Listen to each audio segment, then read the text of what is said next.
Hey, welcome back. So today we'll be doing the first fall nail set. So yeah, let's get started. Okay, so to start, I'm going to go ahead and pick my sizes. These are the tips that I'm going to be using. Now that I have all of my sizes picked out, I'm going to go ahead with my buffer and start buffing all of the nails.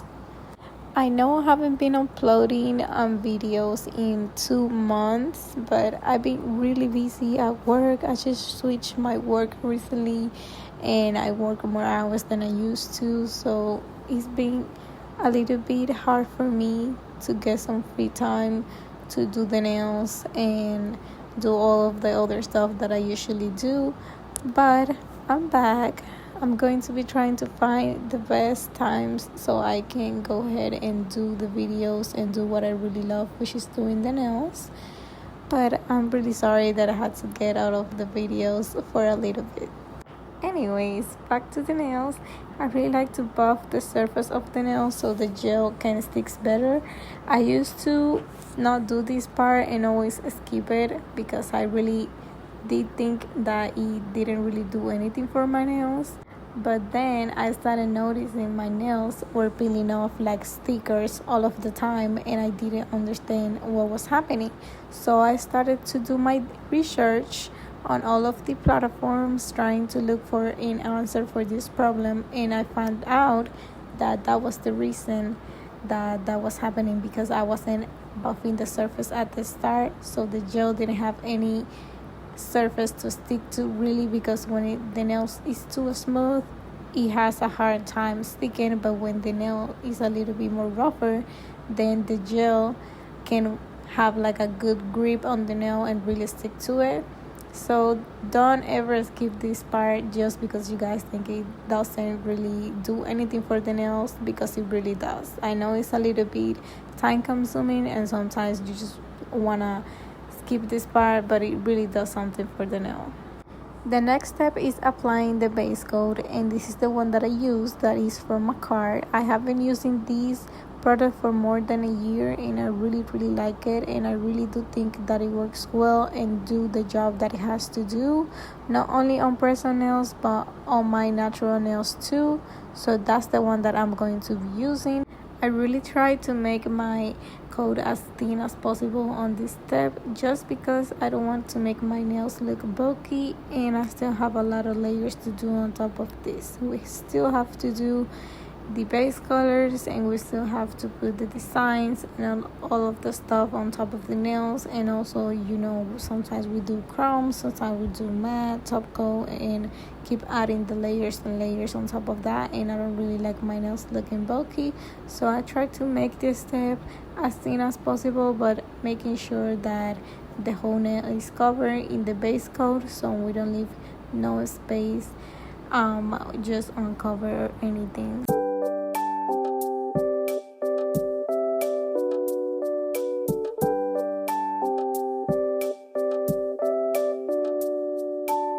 Now we're going to do the base colors. I'm going to use this new color that you guys have always seen me using, and then I'm going to use this Beetles dark green color that I really like.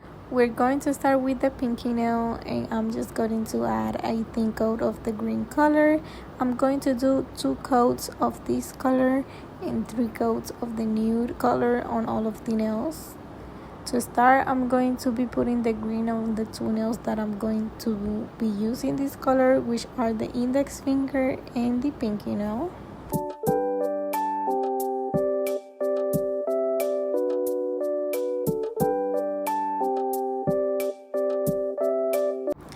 Now I'm going to be applying this new color for the rest of the 3 nails.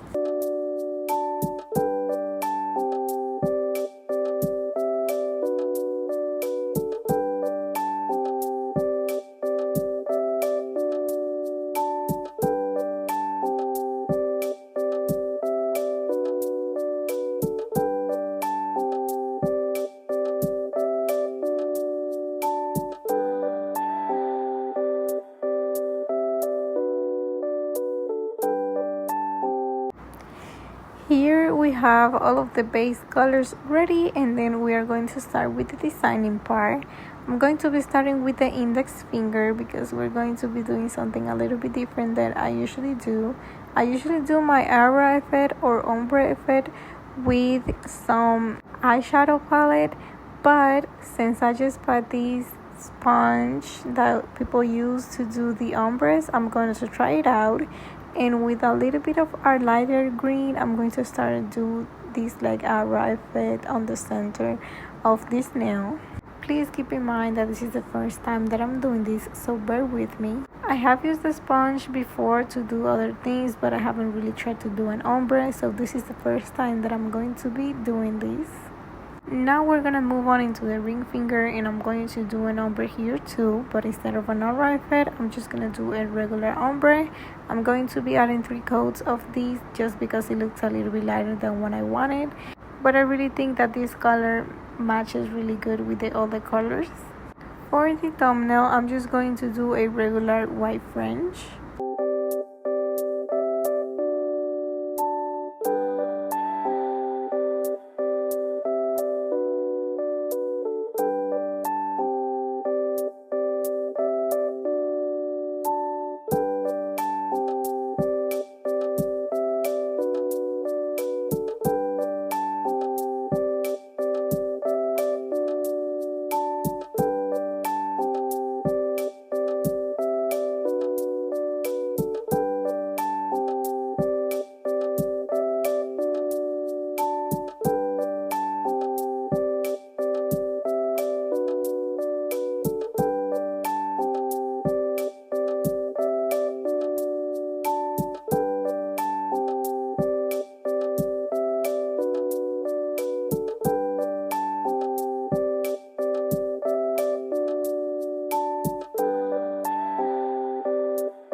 Now we're going back to the ring finger, and with the same white that I used before, I'm going to do a type of French that is really like just in the middle, like it doesn't cover the whole nail.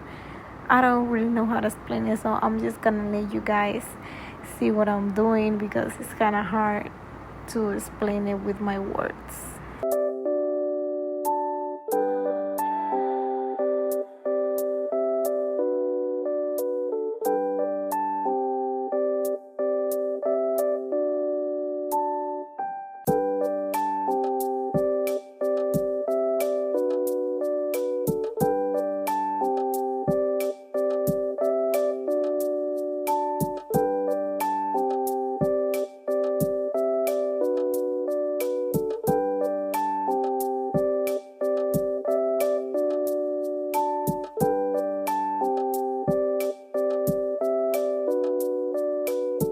Now we're going to do the middle finger, and for this nail we're just going to do a regular French with the dark green that we used before.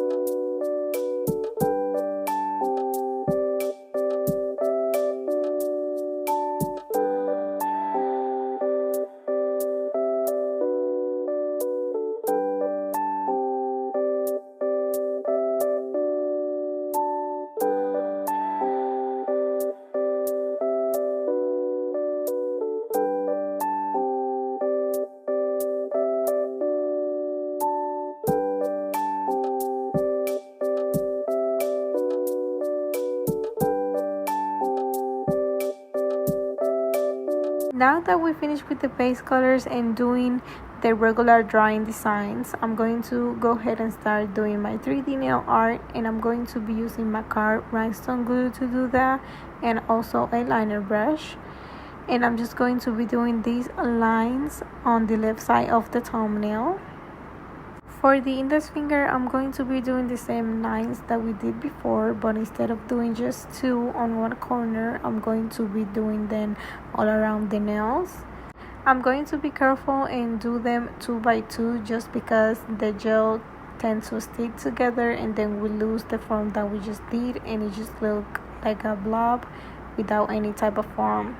So to avoid that, I'm just going to be doing 2 lines at a time and flash cure them just 30 seconds.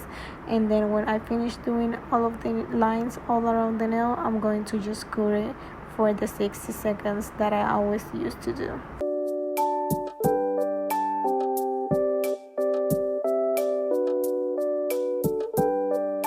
Moving on into the middle finger, I'm going to do the same 2 lines that I do on the thumbnail, but instead of doing it on the left side, I'm going to do it on the right side.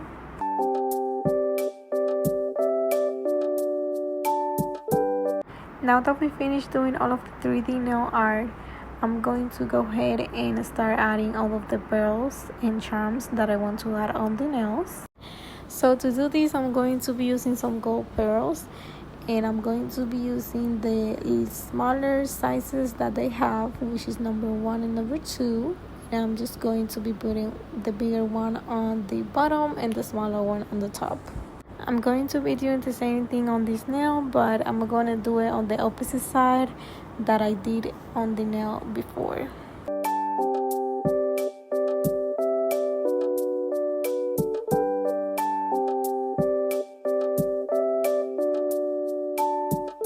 For this nail, I'm just going to put a big blob of the rhinestone glue, just because we're going to be using a star charm and it's really big, so I wanted to really get a hold of it and really stay on the nail and don't get off too easily.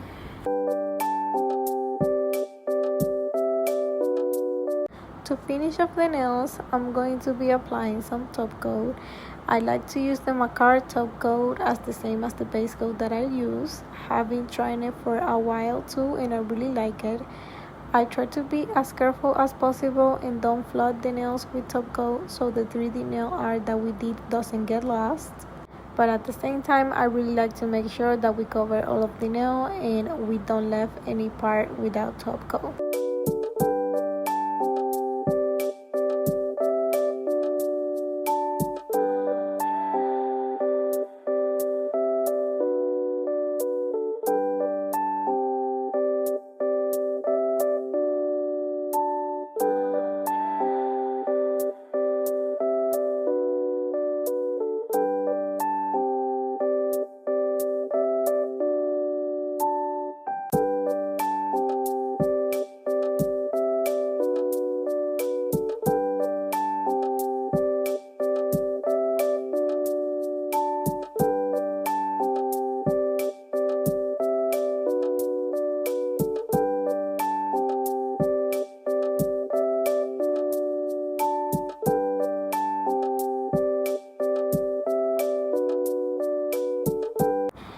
So this is how the nails turn out. I ended up doing the other hand just so you guys can really see how the full design looks.